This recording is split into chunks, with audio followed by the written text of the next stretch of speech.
this is the fabric. And the way I cut it is basically this. I have all the patterns of the different styles of hempjes and t-shirts and stuff. So for instance, if I want to make a small sized sunny, I put it on here. Then I have this magic marker.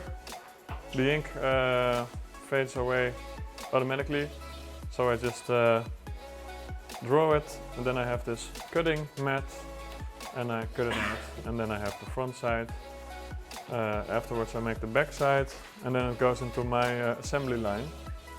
So it's really simple. It's also labor intensive. That's why making one hempje cost me like 1 hour, whereas in China it might be a couple of minutes. It's fun to do though. I like to do all these. I mean, one moment I'm drawing, cutting, the other moment I'm sewing, next I'm finishing it, and then after 1 hour I have a finished product. So it's really satisfying to do. And then the dyeing, which comes afterwards, might be even more satisfying, because I take a white t-shirt, and then a couple of hours I have a color that I like or that a customer likes.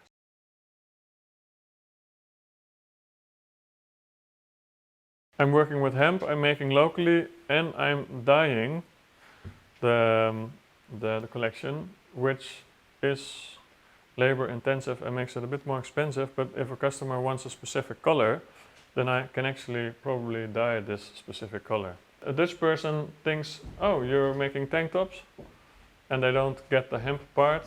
And an English person thinks, ah, you're working with hemp. I have even in my store in Amsterdam, at some point a guy came in and they asked me if I was selling weed, because I had the sign with this outside. And I was like, ah, that's funny.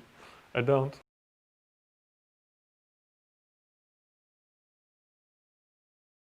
First you close one shoulder, then you put in the collar, then you close the other shoulder, then either you put the collar on the tank top and then you close the seams, or you put the sleeve on the body and then you close the seams. Then you finish the bottom, and then you do the finishing part and the label and stuff like that. So it's not like rocket science, but you have to jump from machine to machine. I'm just gonna cut 2 sleeves, and then we're gonna make a t-shirt, because I already have front and back parts lying around. For the drawing, I put it on the table without this, because this is quite slippery and this is not. And I have, since the fabric is kind of delicate, if I put it on the cutting mat and I pull it a little bit, then I might stretch it. And if I cut it and I take it off and it comes back, then suddenly my sleeve is too small. So if I now move it, then it just stays in the right shape. Let's do it right.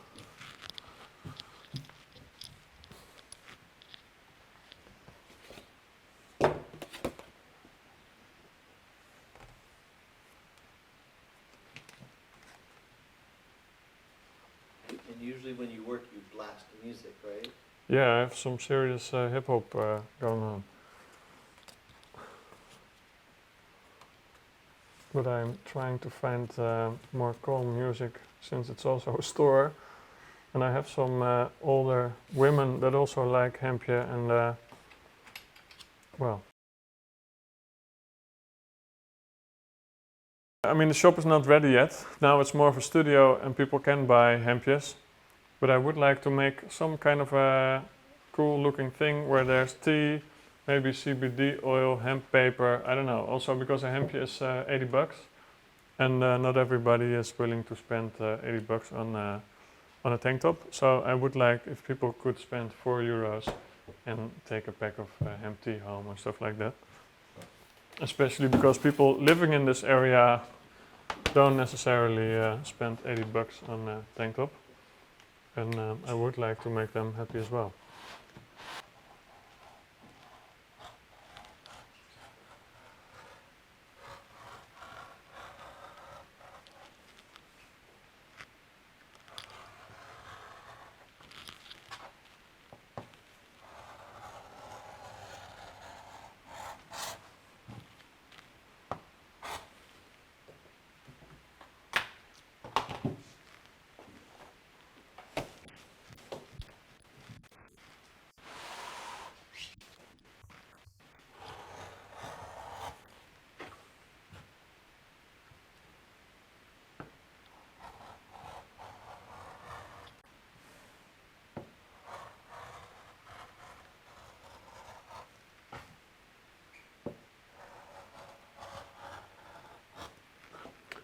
So that's one.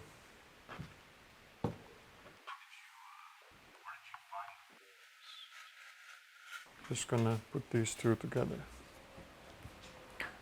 So this is the front and the back part, and I put the good sides to each other. So I'm gonna stitch it inside out, basically. Well, basically the fact that I can use my creativity, I can also use my hands and my technical knowledge or insight, and I can really turn a concept that started in my head and make it reality. And it's, I mean, you learn so much. I told my brother like half a year ago that I don't feel super successful, and he said, why don't you feel successful? Because he thinks I am, even though I'm not, it's not a global brand and I'm not selling like crazy, he thinks it's quite an achievement. So now I feel different about it as well.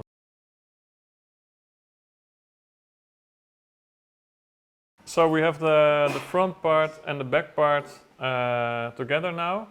I'm gonna close one shoulder seam, and I'm doing it inside out. So the good side of the good sides of the fabric are touching each other, and then later I'm gonna take it inside out, and then it's nice. This is a locking machine, industrial locking machine. It's not a sewing machine. Locking is actually a stitch that is elastic, not through the yarn, but through the type of stitching. And when you work with jersey is another word for a knitted fabric. A knitted fabric is always stretchy from itself. So a woven, like jeans or a shirt, there's no stretch unless there's lycra or stretchy fiber. Knitwear is stretchy through the way it's knitted. Therefore you have to use a lock machine, because if you would use ordinary stitching and you would pull it over your head, then the seam would crack.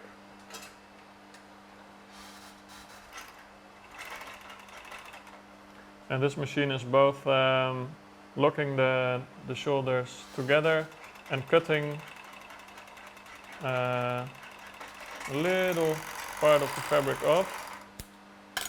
So then you get a really nice seam, and you can see it's not regular stitching. It has 4 yarns and 2 needles. It takes 2 needles and 4 yarns to create this seam, and it's stretchy, as you can see. So it's a really short thing. Then I jump to this machine, and then I have to jump back to this one again. And so this is the way it works. This machine actually folds the collar automatically. So the only thing I have to do is to put in the front part of the t-shirt, and the machine is putting the two together.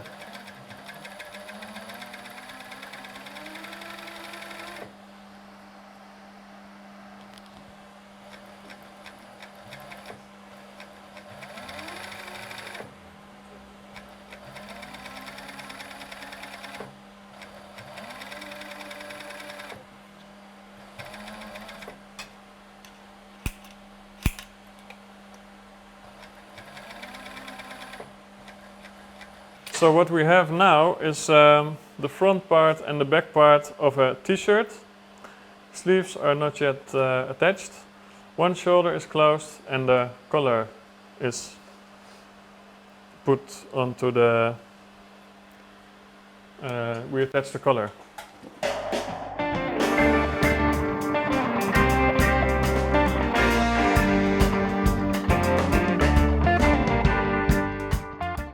Dear Dad, I just made it back to Israel from Egypt.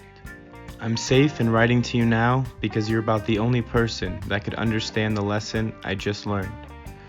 Someday, when I'm home again, I'll tell you everything.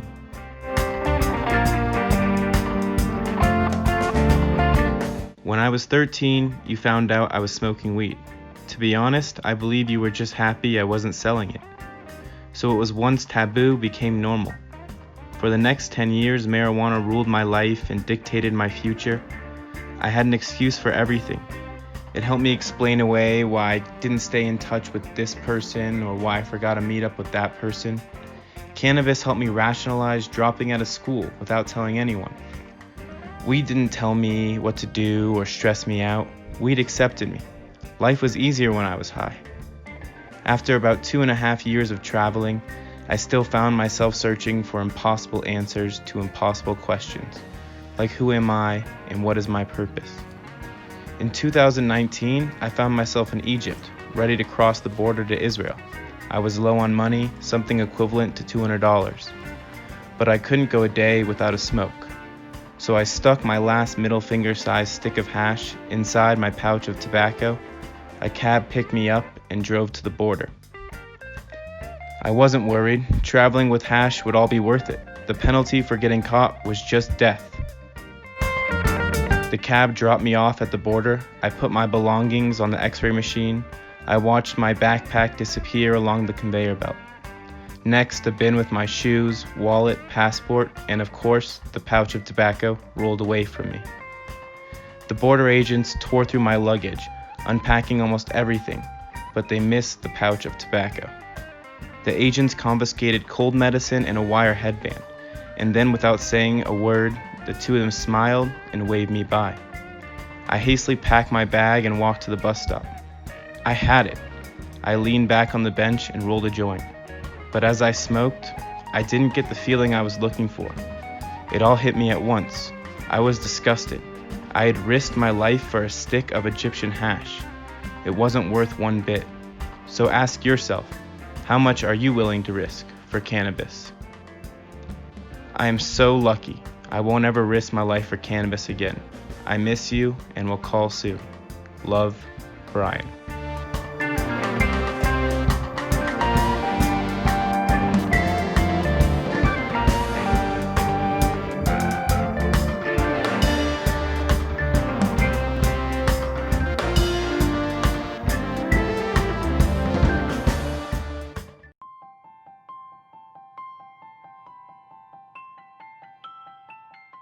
Chin down, slight left gaze, hand on your hip.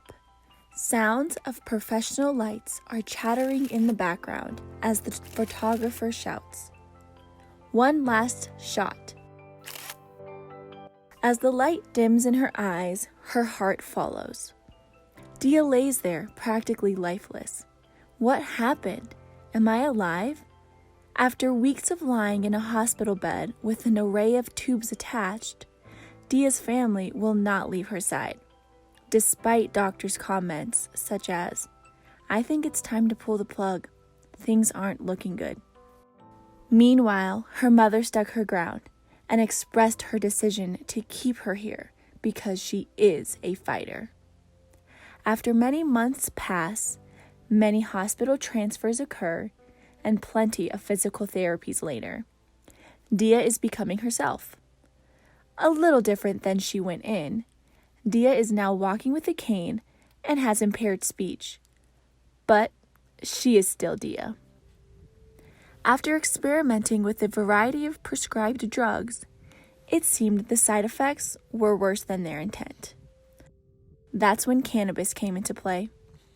Given in the form of extract, this has tremendously reduced the occurrence and length of seizures. Thanks to CBD from cannabis, Dia and her family are well off knowing that she is no longer in dreadful pain and agony. When and if a seizure does occur, 3 droplets of CBD oil are placed under her tongue. With this administration, the cannabinoids rapidly enter the bloodstream to quickly disperse their effects. This helps to shorten Dia's seizures. Thanks to cannabis, Dia is getting significant benefits alongside the other 81,871 individuals who have active medical cannabis registration in Colorado as of January 2020. My hope is that cannabis to treat approved conditions should be more readily available to families, including children with a demonstrated need for medical cannabis. The flash blinds us for a half a second once more. But this time, holding each other tight, my Aunt Dia and I smile for the camera. My aunt is strong. She is amazing. She is beautiful. And she is a fighter.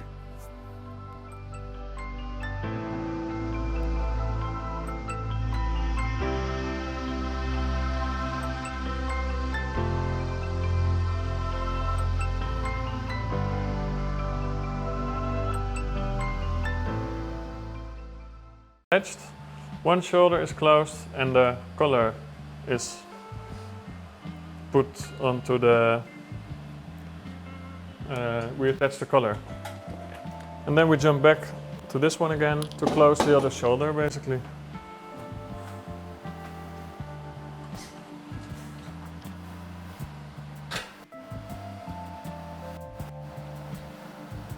Is that wrong?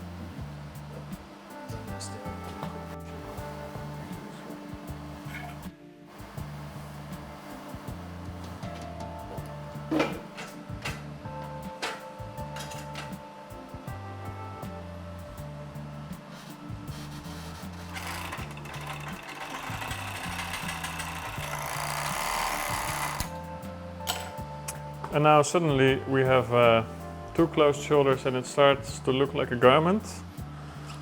Then we take the sleeves and we can stay here.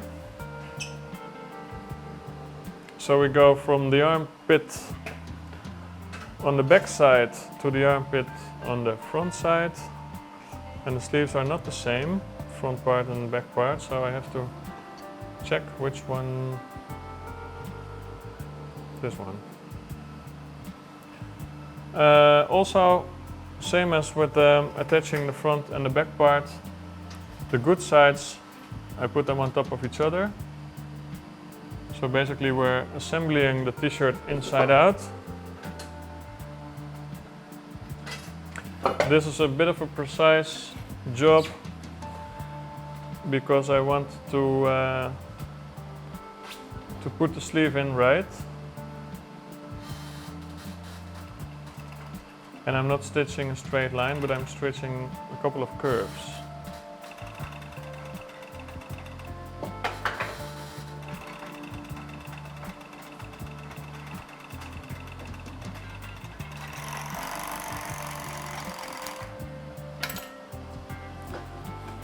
Looks like this now.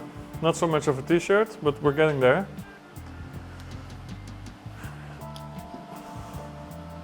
Well, if you hold it like this, you can already see that the t-shirt is coming.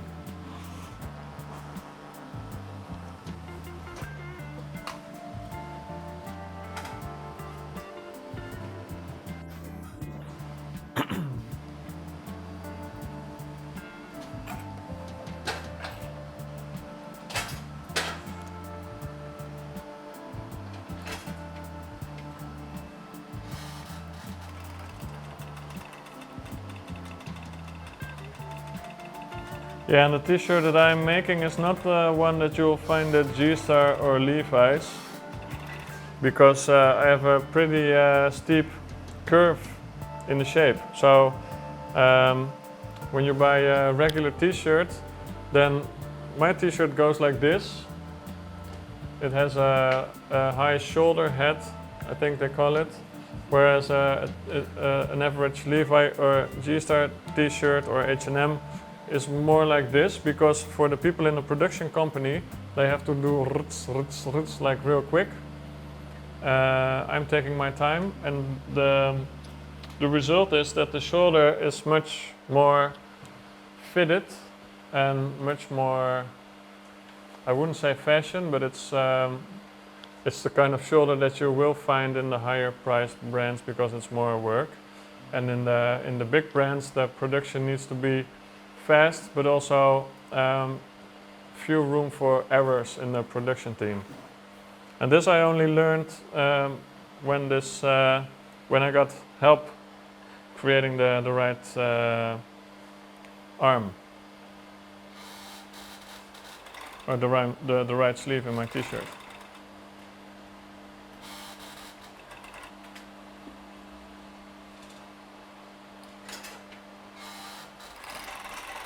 This goes a bit quicker because there's no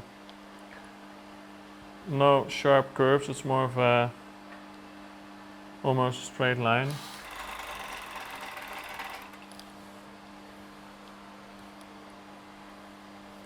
Then we go over the armpit.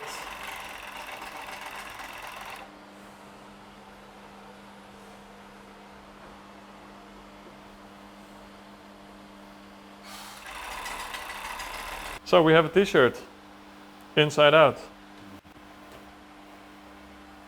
Now we take it inside out and it starts to look like a real t-shirt. The thing that needs to be done is the finishing. So we have some stitching ends going on in the shoulder and at the arms. So I'm gonna cut them off and stitch them a little bit so they can't come loose. And of course, the bottom we're gonna hem it. Is that the right word? Hemming? Yeah, cool. Most t-shirts also have hemmed arms. However, for me it's really complicated because you have a special machine you need for it and I don't have it. Plus I actually like the fact that it's just cut off because it rolls up a little bit and it's not gonna lose threads or anything. It's not gonna unravel. So I decided that this is the way my t-shirt looks and most people like it, so that's alright. We're gonna move to the front table. If you look at your own t-shirts, you'll find that at the bottom it's folded and then stitched, so that's called hemming. Probably it's done on that machine, but that machine with me has been adjusted to put the color on, so I can't use it for this.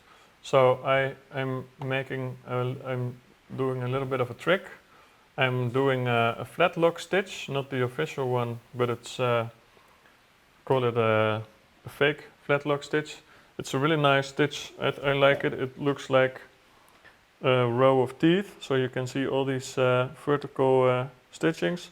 And basically, you stitch it inside out, and then you pull it open, and it's actually more elastic than the one that's the more common one.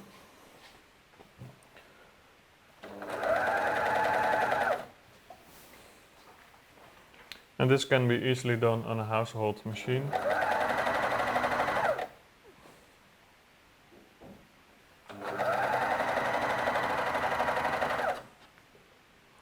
Yeah, this is things that you don't think about, but if you take your average jeans and you would look at the crotch, then at the center of your crotch, it's 16 layers of sometimes heavy denim fabric stitched in one seam. So this is some serious machinery and pressure that makes it possible to do it.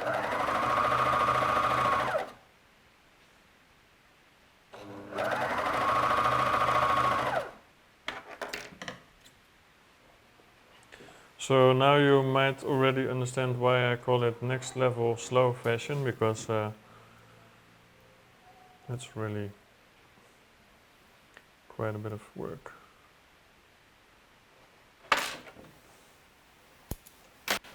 So this is what we have now.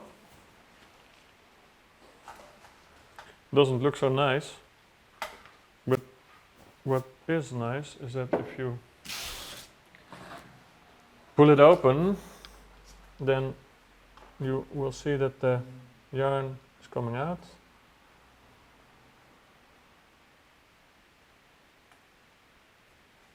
Or a faster way would be to do like this.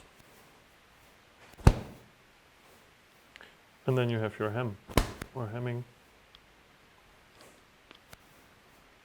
So now it's finished.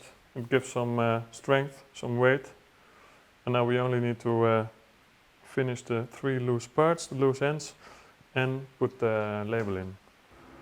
So I cut off most of the stitching, most of the loose end. Then I folded it inward. Inwards, and then I'm stitching the seam so it will never come loose.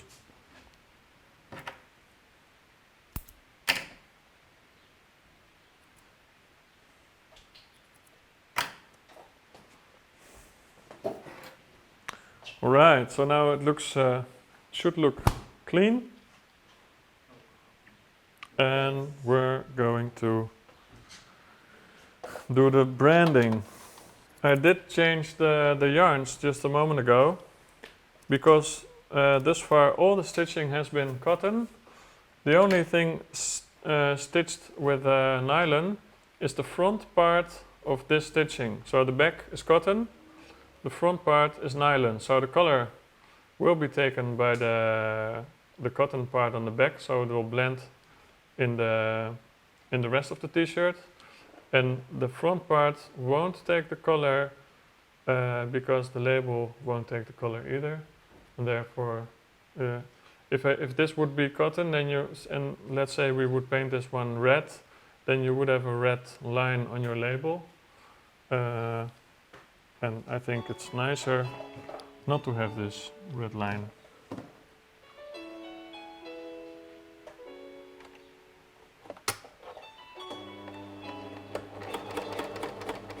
I think we're done here.